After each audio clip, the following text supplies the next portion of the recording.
Assalamualaikum warahmatullahi wabarakatuh. Perkenalkan, nama saya Kasyarina Kamal dengan NIM 003 dari kelas 4A. Kali ini kita akan membahas 12 materi dari mata kuliah Bahasa dan Sastra Indonesia MISD. 12 materi yang akan kita bahas, diantara yang pertama adalah deskripsi benda, lalu yang kedua itu identifikasi diri, yang ketiga kalimat sapaan, yang keempat dialog, prolog, dan epilog, dan yang kelima jenis-jenis membaca petunjuk, dan yang keenam tata cara membaca puisi dan membaca teks, yang ketujuh menulis tegak sambung, lalu yang kedelapan ringkasan, yang kesembilan parafrase, yang kesepuluh surat resmi dan surat pribadi, lalu yang kesebelas formulir dan kwitansi, dan yang terakhir kita akan membahas naskah pidato. Oke, baik. Di sini kita akan masuk ke materi pertama, yaitu deskripsi benda. Kita ketahui dulu apa sih kata benda itu. Kata benda itu merupakan kata yang menyatakan segala sesuatu yang dibendakan. Bisa berupa seseorang, hewan, tumbuhan, tempat, pokoknya hal semua yang bisa dibendakan. Nah, jenis-jenis dari benda ini tuh ada abstrak sama konkret. Sedangkan kalau abstrak itu merupakan jenis benda yang wujudnya tidak ada secara fisik, namun bisa dirasakan dan disadari memang ada. Contohnya seperti aku digunakan untuk meningkatkan pemahaman manusia. Apakah aku? Itu merupakan contoh bentuk abstrak. Sedangkan kalau konkret itu jenis benda yang memiliki bentuk fisik. Kan kalau yang tadi abstrak itu tidak ada secara fisik. Sedangkan kalau konkret itu memiliki bentuk fisik. Contohnya seperti nama benda itu nama diri, seperti nama orang, negara. Lalu kata benda umum misalnya seperti guru, pensil, toko, dan lain-lain. Nah, perbedaan dari kata benda konkret dan abstrak itu yang seperti kita bahas tadi, kalau konkret itu terdapat fisiknya, sedangkan kalau abstrak itu tidak ada secara fisiknya. Lalu karakteristik kata benda itu ada bentuk, frasa, dan subgolongan. Bentuk itu, kata benda merupakan segala kata yang mengandung morfem, terikat atau imbuhan, sedangkan frasa itu kata yang dapat diperluas dengan menambahkan kata sifat yang sebelum kata sifat, contohnya kata yang indah. Subgolongan itu kata ganti yang menduduki posisi kata benda dalam suatu kalimat dapat disebut sebagai kata benda. Contohnya seperti Budi pergi ke pasar diganti menjadi ia pergi ke pasar. Itu merupakan contoh dari karakteristik kata benda subgolongan. Nah, oke, baik. Kita akan masuk ke materi kedua, yaitu di materi kedua ini ada identifikasi diri. Nah, nama diri itu apa sih? Nama diri itu adalah sebuah nama yang menunjukkan hakiki suatu hal yang sedang diperbincangkan.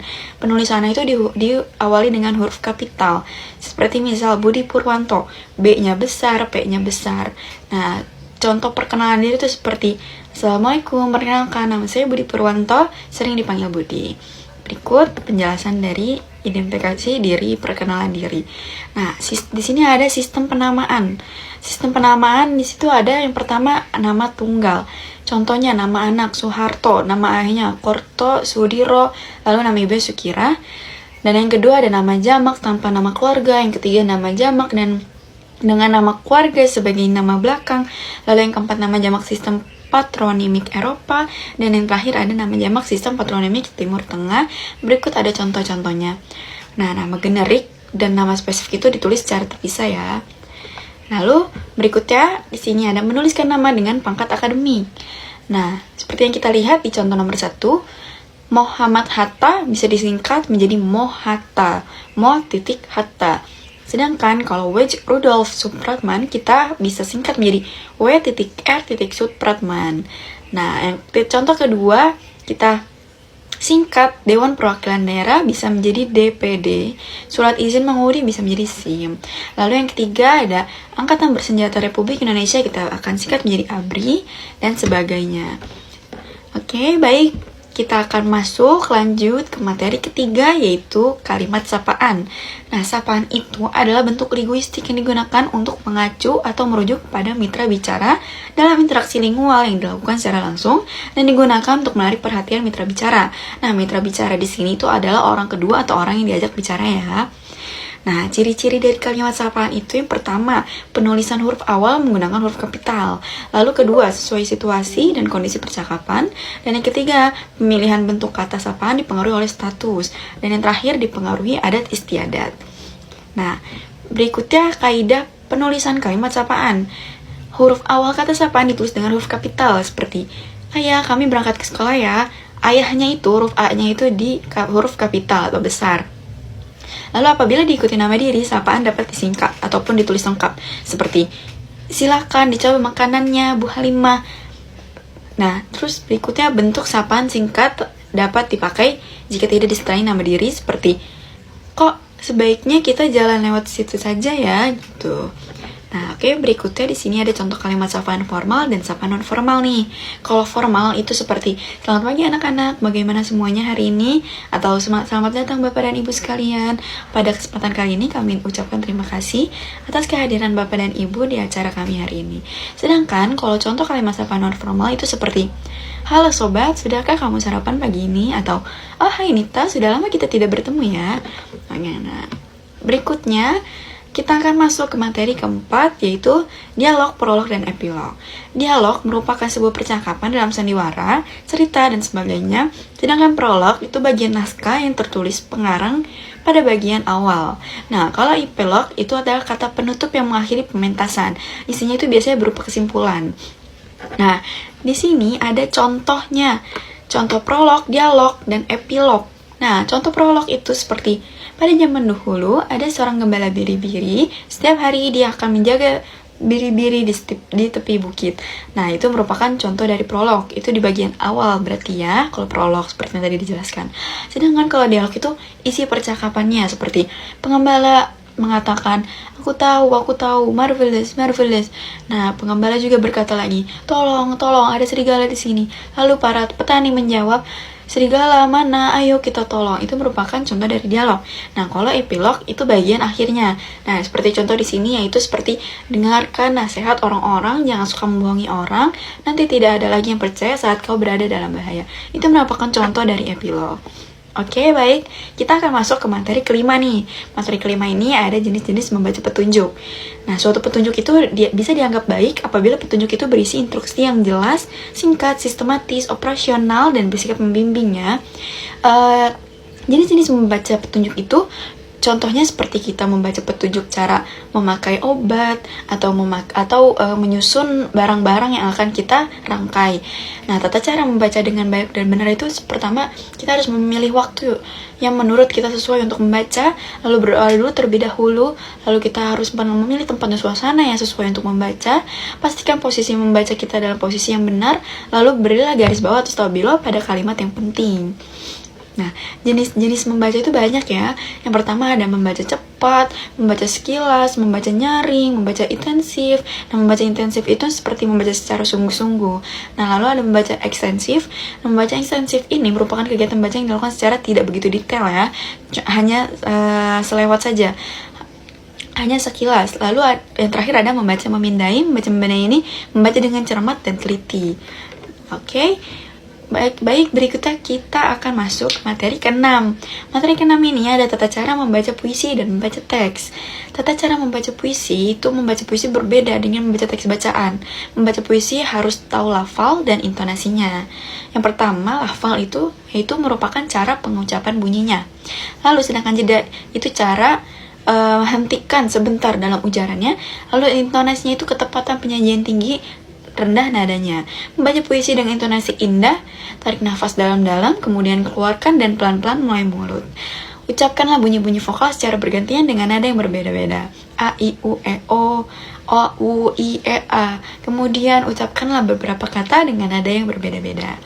Nah, berikutnya di sini ada karakteristik puisi dan prosa. Puisi itu bisa dibagi menjadi dua bagian. Yaitu yang pertama puisi lama, lalu ada yang kedua itu puisi baru. Nah, kalau puisi lama itu merupakan puisi yang masih terikat oleh aturan-aturan sebagai kayak pertama, jumlah kata dalam satu baris, jumlah baris dalam satu bait, persajakan atau rima, banyak suku kata di tiap baris, irama. Nah, sedangkan kalau puisi baru itu merupakan puisi yang tidak terkait atau tidak terikat oleh aturan yang mana bentuknya lebih bebas daripada puisi lama. Oke. Berikutnya kita akan masuk ke materi ke-7. Materi ke-7 ini ada menulis tegak bersambung.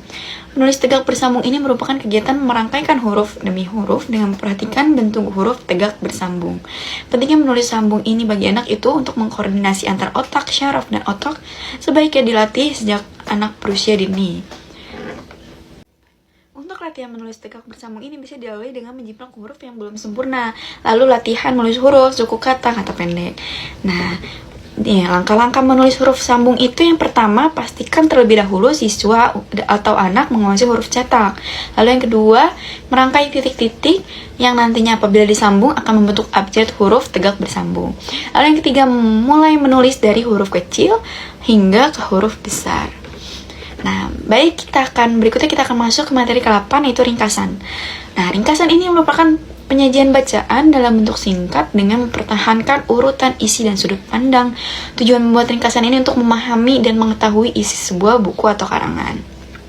Nah, langkah-langkah menyusun ringkasan itu, yang pertama membaca naskah asli, mencatat gagasan utama, dan membuat reproduksi dan ketentuan tambahan. Nah, di sini ada contoh dari ringkasan fiksi dan non-fiksi. Kalau ringkasan fiksi itu seperti ringkasan buku ya, ada judul buku, pengarang, tahun terbitnya. Sedangkan kalau ringkasan non-fiksi seperti ini, sekitar 30.000 hingga 50.000 orang yang berkumpul di kota Hiroshima, Jepang, menghentikan cipta selama 60 detik. Itu merupakan contoh dari ringkasan non-fiksi. Baik, berikutnya kita akan masuk ke materi ke-9, yaitu parafrase. Parafrase ini adalah suatu kegiatan memperjelas atau mengalihkan suatu bentuk ke dalam bentuk yang lain tanpa mengubah pengertian asalnya. Nah, ciri-cirinya itu yang pertama, bentuk tuturannya berbeda, lalu makna tuturannya sama, substansinya tidak berubah, terus bahasa atau cara menyampaikannya juga berbeda. Nah, tujuan dari parafrase ini untuk menyederhanakan pemakaian kata atau kalimat seseorang pengarang sehingga pembaca lebih mudah memahami kandungan makna yang terdapat dalam suatu cipta sastra ya.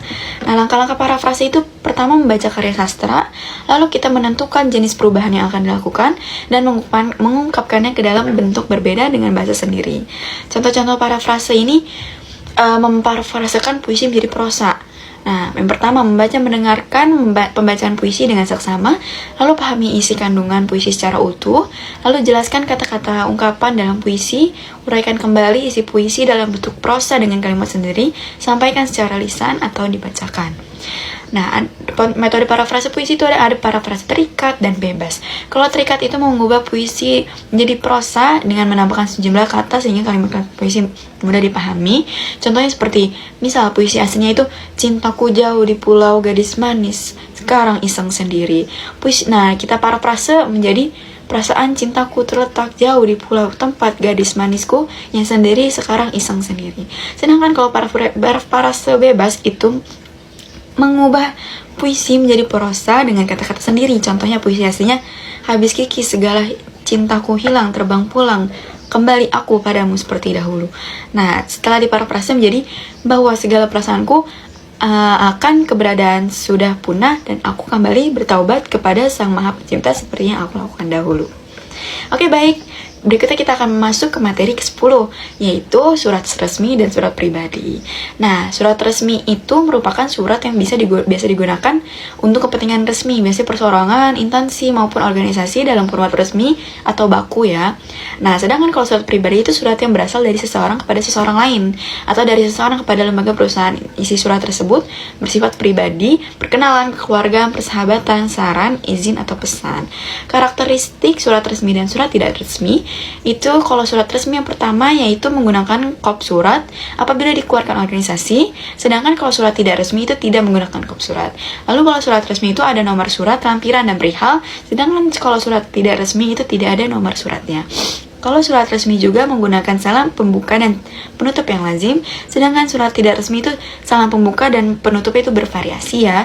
Nah, surat resmi juga penggunaan ragamnya itu bahasa resmi, sedangkan surat tidak resmi itu menggunakan bahasa bebas yang sesuai keinginan dari si isi penulis.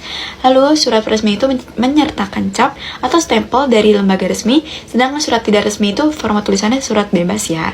Nah, di sini ada bagian-bagian surat resmi dan bagian surat pribadi. Kalau bagian-bagian surat resmi diantaranya ada kepala surat, tanggal surat, nomor surat, lampiran, hal atau perihal, alamat surat, salam pembuka, isi surat, salam penutup, penanggung jawab surat, dan tembusan. Sedangkan kalau bagian-bagian surat pribadi isinya itu tanggal surat, alamat surat, salam pembuka, isi surat, salam penutup, nama, dan tanda tangan, lalu pengirimnya. Oke, baik, kita akan masuk ke materi ke-11 yaitu formulir dan kwitansi. Formulir itu merupakan selembar kertas atau lebih yang menyediakan ruangan untuk memuat catatan, informasi, atau instruksi yang akan diteruskan pada individu, departemen, atau organisasi lainnya. Sedangkan kalau kwitansi itu merupakan surat atau dokumen yang sering digunakan sebagai tanda bukti. Nah, bahwa telah terjadinya transaksi penerimaan sejumlah uang dari pemberi uang kepada penerima uang yang telah dilengkapi dengan beberapa rincian seperti tujuan dari pembayaran atas transaksi, tempat, dan tanggal di mana terjadinya transaksi tersebut. Nah, ragam bentuk dari formulir dan kwitansi. Kalau formulir itu ada formulir intern dan formulir ekstern. Kalau formulir intern itu digunakan di dalam lingkungan sebuah kantor antara para pengawas, pegawai, dan wakil-wakil, seperti tiket-tiket biaya, formulir pengeluaran, pengolahan bahan-bahan. Lalu kalau formulir ekstern itu formulir yang digunakan dalam lingkungan kantor yang dimana formulir tersebut dikirimkan pada para langganan. Sedangkan ragam bentuk kwitansi, ada yang pertama ada kwitansi bukti pembayaran, lalu kwitansi transaksi produk, lalu kwitansi transfer uang, kwitansi cash receipt, dan kwitansi serah terima uang. Nah, di sini ada contoh formulir dan kwitansi. Contoh formulir itu seperti formulir pendaftaran yang seperti tercantum berikut. Lalu kalau kwitansi seperti ini, ada nama penerimanya, lalu ada jumlah uangnya, dan ada penjelasannya untuk pembayaran apa. Oke, baik. Berikutnya kita akan masuk ke materi terakhir, materi ke-12, yaitu naskah pidato. Nah, pidato itu merupakan pengungkapan pikiran dalam bentuk kata-kata yang ditujukan kepada orang banyak atau wacana yang disiapkan untuk diucapkan di depan halayak. Langkah-langkahnya dalam menulis teks pidato itu, yang pertama menentukan topik teks pidato, lalu mengidentifikasi pendengar atau pembaca teks pidato, lalu menentukan tujuan pidato, membuat kerangka pidatonya, mengembangkan ide pokok, lalu menyunting teks pidato, dan yang terakhir mempublikasikan teks pidato dalam bentuk tulis ataupun secara lisannya. Nah, di sini ada contoh pidatonya nih. Contoh pidato di sini seperti pidato singkat, pentingnya ilmu. Assalamualaikum warahmatullahi wabarakatuh. Selamat pagi, salam sejahtera bagi kita semua. Pertama, marilah kita panjatkan puji dan puji syukur kepada Tuhan Yang Maha Esa karena telah memberikan banyak sekali limpahan rahmat dan juga kesempatan bagi kita semua sehingga kita dapat berkumpul di acara yang berbahagia ini. Nah, di sini merupakan contoh pidatonya ya yang sering kita dengar. Oke. Sekian 12 materi yang telah disampaikan, kurang lebihnya mohon maaf. Terima kasih sudah memperhatikan dan mendengarkan. Wassalamualaikum warahmatullahi wabarakatuh.